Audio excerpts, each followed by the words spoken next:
Hello. അപ്പോൾ നമുക്കൊന്നൊരു സിമ്പിളായിട്ട് ഒരു വെണ്ടയ്ക്ക സാമ്പാർ വെച്ചാലോ? അപ്പോൾ ഞാൻ കുക്കർ എടുക്കുന്നുണ്ട് കേട്ടോ.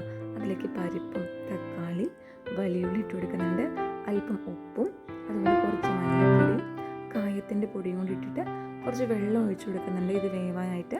എന്നിട്ട് കുക്കറിൽ ഒരു 2-3 വിസിൽ വെക്കുക കേട്ടോ. അതേ സമയത്ത് ഒരു ചട്ടി വെച്ച് കൊടുക്കുന്നുണ്ട്, അതിൽ എണ്ണ ഒഴിച്ചു കൊടുത്തു കടുകും ഉലുവയും ഇട്ടിട്ട് നല്ലോണം ഒന്ന് പൊട്ടി വരണ ആ ഒരു ടൈമിൽ നമുക്ക് ചെറുള്ളിട്ട് കൊടുക്കാം. ചെറുള്ളി ഇട്ടിട്ട് 1-2 മിനിറ്റ് ഇളക്കിക്കൊണ്ടിരിക്കുക കേട്ടോ. എന്നിട്ട് അതിലേക്ക് പച്ചമുളകും കറിവേപ്പിലയും അതുപോലെ വറമുളക് ഇട്ടിട്ട് നല്ലോണം ഒന്ന് ഇളക്കി കൊടുക്കുക. ഉള്ളി ഒന്ന് വതങ്ങി വരുന്ന സമയത്ത് നമുക്ക് വെണ്ടയ്ക്ക ഇട്ട് കൊടുക്കാം കേട്ടോ.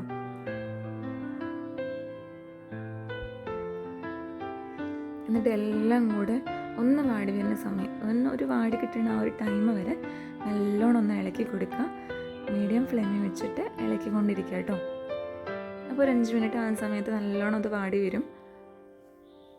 ഇടവിട്ട് നമ്മൾ ഇളക്കിക്കൊണ്ടിരുന്നാൽ മതി.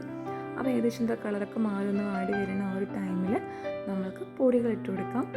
അപ്പോൾ മുളക് പൊടി, മഞ്ഞൾപ്പൊടി, മല്ലിപ്പൊടി, സാമ്പാർ പൊടി കൂടെ വേണേ.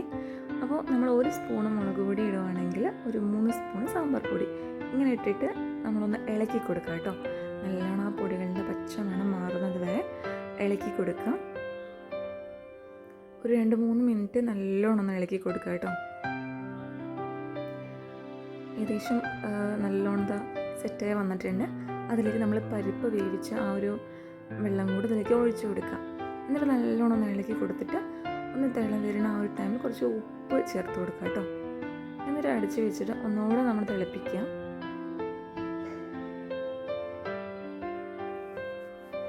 അപ്പോൾ അത് നല്ലോണം തിളച്ച് വരുമ്പോൾ ഞാൻ നോക്കിയിട്ടുണ്ടായിരുന്നു കേട്ടോ, ഉപ്പ് പോരായിരുന്നു. അപ്പോൾ ഞാൻ കുറച്ചുകൂടി ഇട്ട് കൊടുത്തു. എന്നിട്ട് കുറച്ച് പുളി വെള്ളം കൂടി ഞാൻ ഇതിൽ ആഡ് ചെയ്ത് കൊടുക്കുന്നുണ്ട്. എന്നിട്ട് നല്ലോണം ഒന്ന് ഇളക്കി കൊടുത്തിട്ട് പിന്നെ നമ്മൾക്കൊരു 2-3 മിനിറ്റ് വെക്കാം കേട്ടോ. തിളച്ച് വരാൻ ഒന്ന് സെറ്റായിട്ട് എടുക്കാൻ വേണ്ടി കുറുകി കിട്ടാൻ വേണ്ടിയിട്ടാണ്. ഇപ്പോൾ നമ്മുടെ കറി നല്ലോണം തെളിച്ച് നല്ല മണമൊക്കെ വരുന്നുണ്ട് സാമ്പാറിൻ്റെ. വെണ്ടയ്ക്ക സാമ്പാറാണെന്ന് പറയില്ല കേട്ടോ, ഞാൻ നോർമൽ സാമ്പാറെന്നേ പറയുള്ളൂ. നല്ല മണമൊക്കെ വരുന്നുണ്ട്. അപ്പോൾ ഞാൻ ആ ഒരു ടൈമിൽ കുറച്ച് മല്ലിയില കൂടി ഇട്ട് കൊടുക്കുന്നുണ്ട് കേട്ടോ.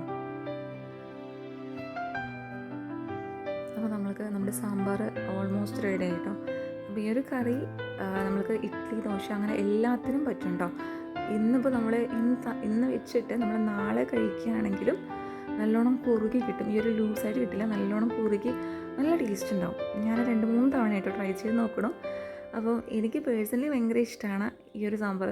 അപ്പോൾ ഞാൻ വെണ്ടയ്ക്ക കിട്ടിക്കഴിഞ്ഞാൽ ഒന്നില്ലെങ്കിൽ വെണ്ടയ്ക്ക കറി, അതിനേക്കാൾ കൂടുതലും ഇപ്പോൾ സാമ്പാർ ഇങ്ങനെയാണ് വെക്കാറ്. അപ്പോൾ നിങ്ങളൊന്ന് ട്രൈ ചെയ്ത് നോക്കുക, എന്നിട്ട് എങ്ങനെയുണ്ടെന്ന് കമൻറ്റ് ചെയ്യാം കേട്ടോ. അപ്പോൾ നമ്മുടെ വീഡിയോ ഇഷ്ടമാണെങ്കിൽ ലൈക്ക് ചെയ്യുക, അതുപോലെ ഷെയർ ചെയ്യുക കേട്ടോ. അതുപോലെ നമ്മുടെ വീഡിയോ ആദ്യമായിട്ട് കാണുന്നവരാണെങ്കിൽ സബ്സ്ക്രൈബ് ചെയ്യാൻ മറക്കരുത് കേട്ടോ. Thank you.